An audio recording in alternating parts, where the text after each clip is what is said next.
안녕하세요. JD 부자연구소의 소장 조던입니다.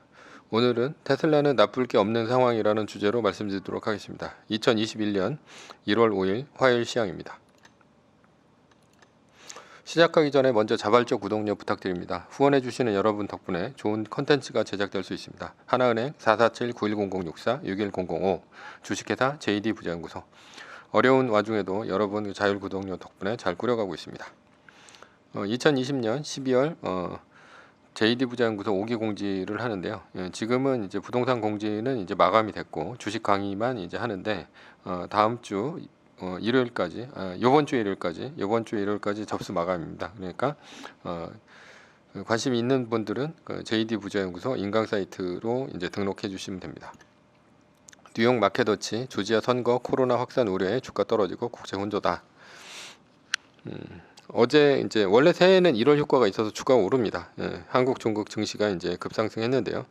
미국은 반대로 3대 지수 모두 1% 이상 급락했습니다. 나스닥은 1.47%, S&P 500은 1.48%, 다우존스 지수는 1.25% 떨어졌습니다. 메인 이슈입니다. 메인 이슈는 이제 블루웨이브죠. 미국 조지아주 상원 결선 투표에 대한 긴장도 팽팽하다. 그래서 이제 월가에서는 상원에서는 공화당이 장악할 것으로 이제 내다봤습니다. 지금 현재는 이제 50대 48이죠. 공화당이 50이고 그리고 이제 민주당이 48인데 만약에 이제 두석을 민주당이 뺏어 온다면 그럼 50대 50이 돼서 이제 블루웨이브가 이제 그 완성이 되는 거죠. 그렇게 되면 큰일이 아니냐 이렇게 보고 있는 것 같아요. 그래서 이제 어제는 요것 때문에 좀 충격적으로 떨어진 것이 아닌가 이렇게 보입니다. 일부는 차익 실현 매물이다 이런 얘기도 있어요. 왜 블루웨이브가 되면 떨어질까? 민주당이 행정부 의회를 모두 장악하면 돈을 더 많이 풀 것은 당연합니다. 따라서 미국의 달러 인덱스는 다시 90 이하로 떨어졌습니다. 그래서 89.83이고요. 지금 영국이 경제 재봉쇄를 하고 있고 유럽이 코로나로 직격탄을 맞고 있는데도 불구하고 블루웨이브로 인한 미국의 돈풀기가 더 셀 것이라고 생각한 거죠. 그래서 달러 가치가 더 낮아진 것이라고 볼 수 있습니다. 그리고 블루웨이브가 되면 법인세를 올릴 것이고 빅테크 기업의 반독점 견제 이슈가 민주당에서는 더 강해질 것으로 봤기 때문이죠. 그래서 빅테크 4개 기업인 구글, 페이스북, 애플, 아마존 모두 떨어졌습니다. 이 중에서도 구글하고 페이스북이 먼저 깨질 것입니다. 반독점 이슈로 민주당은 구글, 페이스북을 쪼개는 결정을 민주당이 할 수 있기 때문이죠. 왜냐하면 유튜브나 인스타그램, 왓츠앱 같은 구글이나 페이스북의 앱 같은 경우는 인수합병을 통해서 독점력을 키워왔기 때문입니다.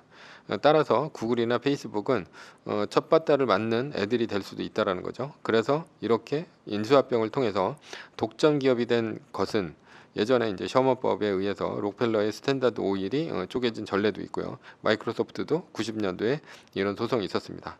따라서 이제 법적인 것들은 거의 이제 완성이 됐다 이렇게 보고 있어요. 그래서 새로운 법을 만드는 게 아니기 때문에 얘네들이 가장 쉽다는 얘기가 있습니다. 그래서 인수합병을 통해서 독점을 이제 구가한 기업은 바로 법정에 세울 수 있습니다.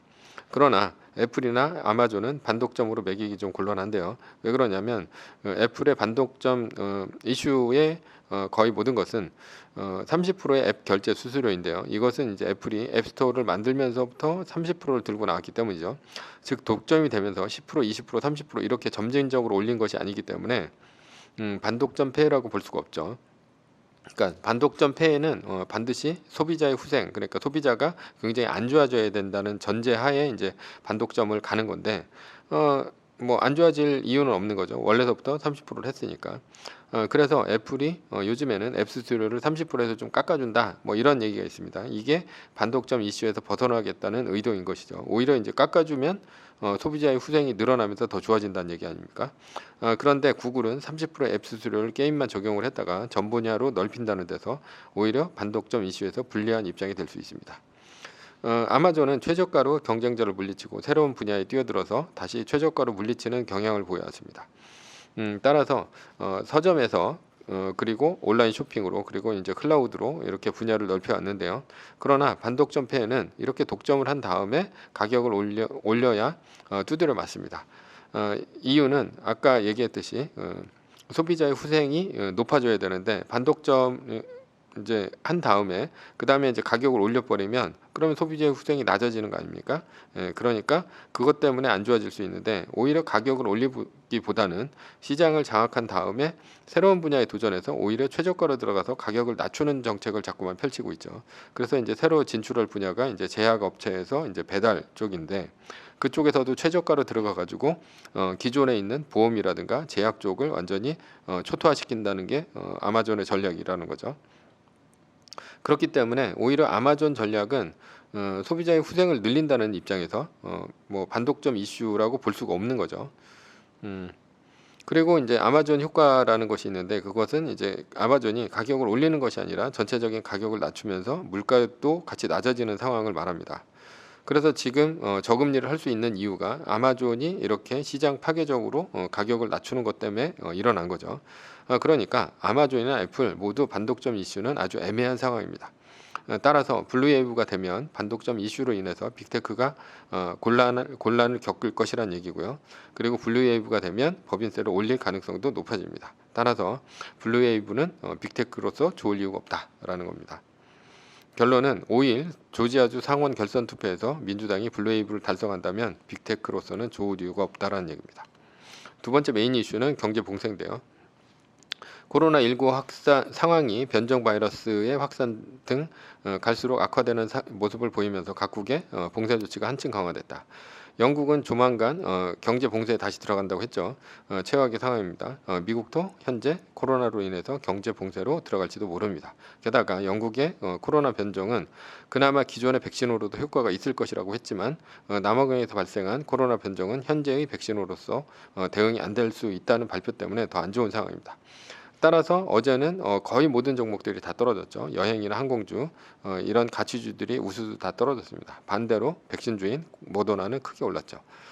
그러니까 이게 이제 3월 초, 작년 3월 초라고 보시면 됩니다. 그러니까 만약에 변종이 다시 확산 일로에 있다 그러면 새로 백신도 만들어야 되고 그 다음에 뭐 기존에 있던 주가들도 굉장히 많이 떨어질 수 있다라는 거에 있어서 작년 3월에 재판이 될 수도 있다라는 거죠. 변종이 아주 강력하게 퍼진다면. 결론은 변종 바이러스가 기존 백신으로 예방이 가능하다면 주가는 다시 올라가겠지만 아니라면 여행 항공주의 추락은 불가피하다. 뭐 반대로 언택트 주식들은 굉장히 좋겠죠. 컨택트 주식들이 많이 올라온 만큼 변종 바이러스가 많이 퍼진다면 컨택트 주식은 굉장히 많이 떨어질 수 있습니다. 서브 이슈입니다. 테슬라는 나쁠 게 없는 상황이다 라는 건데요.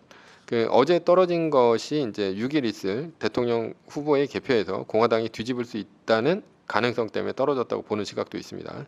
그러나 제가 유심히 보는 지표 중에 하나가 바로 이제 아이클랜이라는 ETF인데요. 티커가 ICLN입니다.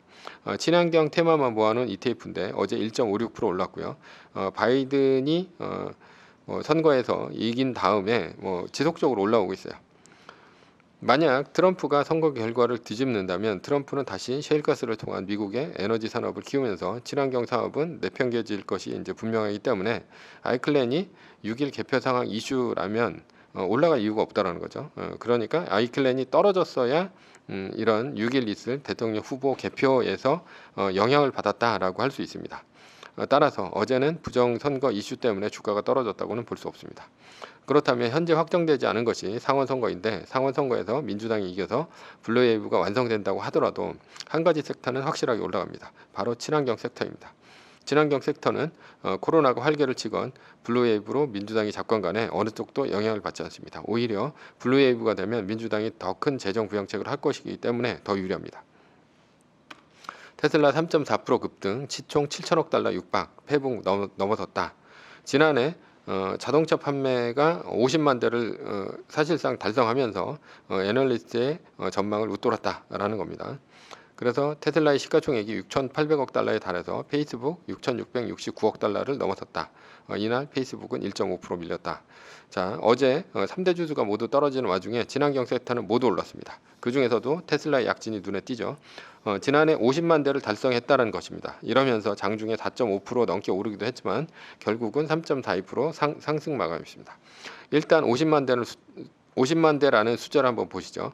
연간 자동차 총 판매 수가 얼마 정도 되냐? 약 9천만 대 정도가 된다고 보면 됩니다.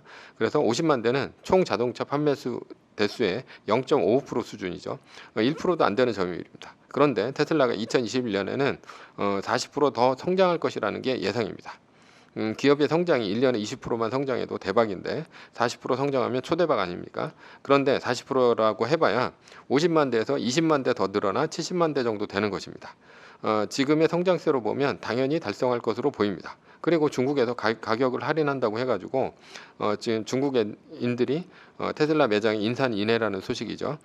그리고 9천만 대라는 총 자동차 시장에서 본다면 이제 1%도 안 되는 점유율이기 때문에 오히려 시장 점유율이 늘어날 확률이 높다라는 거예요. 왜냐하면 유럽, 미국, 중국 등 자동차 시장이 큰 곳에서 2025년에는 늦어도 2040년까지는 석유로 가는 자동차를 없애려고 하기 때문입니다.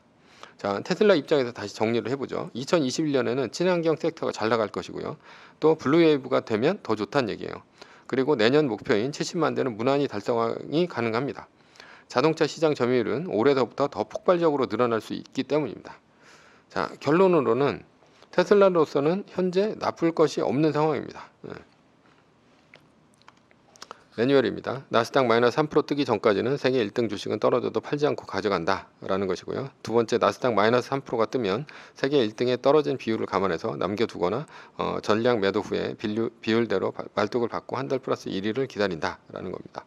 예를 들어 뭐 이거는 제가 이제 카페에 있으니까 카페의 자세한 내용은 카페를 참고를 하시고요. 세 번째, 전제는 세계 1등 주식은 우상향한다라는 겁니다. 위의 상황은 매뉴얼일 뿐이고요. 따를 사람은 따르고 참고할 사람은 참고하시면 됩니다.